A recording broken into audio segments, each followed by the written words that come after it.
is Nicholas Katzenbach. A native of New Jersey, he began his college education and then was called to Uncle Sam. After he got out of the Army Air Force, he graduated from Princeton in 1945, from Yale Law School, where he was editor-in-chief of the Law Journal in 1947, and then skipped the Supreme Court clerkship thing, which really seems sort of in opposition to this evening's theme, or today's theme. Instead, he was a Rhodes Scholar at Oxford from 1947 to 1949, and then went into private practice, into government law practice in the Department of the Air Force as general counsel, then into academia as a law professor, first at Yale and then at the University of Chicago. And all of that before 1961, when he joined the Kennedy administration. He served as Assistant Attorney General in the Office of Legal Counsel from 1961 to 1962. And then when Byron White went to the Supreme Court, he succeeded him as Deputy Attorney General of the United States from 1962 until 1965, at which point he became the Attorney General, where he served from 1965 through 1966. At that point, a very complex point for the country and the world, he moved to the State Department, where he served as United States Undersecretary of State for the remainder of the Johnson administration. Mr. Katzenbach then left public service and went into private business, a distinguished career, including stints as President and General Counsel of IBM Corporation, private law practice, and today serving as Chairman of the Board of the MCI Corporation. But all of that is only a sterling resume and an incredible list of accomplishments in weighty, responsible positions. The direct connection to this evening and this anniversary is that Nicholas Katzenbach was one of the people at the point, and perhaps it's not an understatement to call him the point man, for the project that began for this country with the Brown decision on May 17, 1954.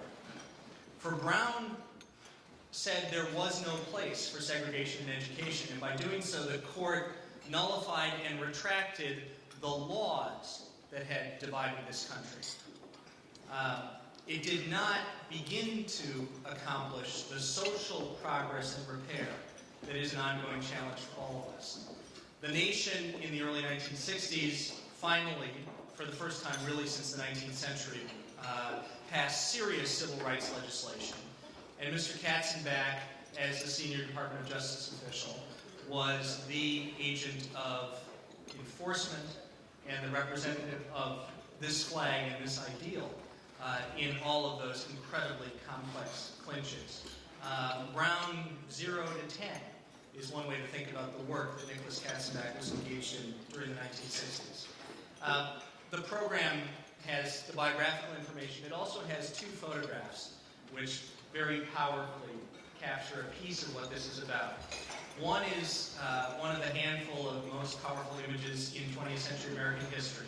It is George Wallace in the schoolhouse door. And the much bigger man who could have and probably in passing thought about snapping Wallace in half, standing with his arms folded but exercising presence and restraint, is Nicholas Katzenbach.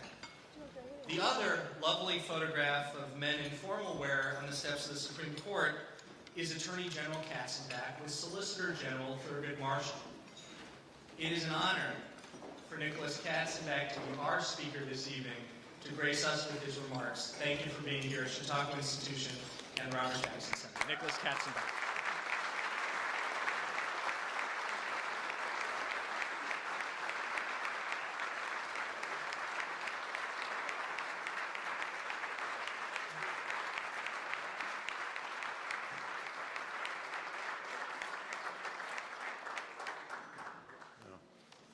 Thank you for that very gracious introduction. I was concerned for a while who it was you were talking about.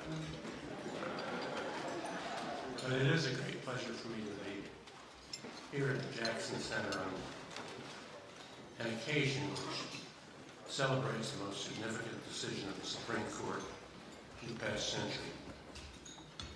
Justice Jackson was an important member of that court who helped Chief Justice Warren to achieve a unanimous decision, and the court, appreciating the strong public reaction to its decision needed to be unanimous.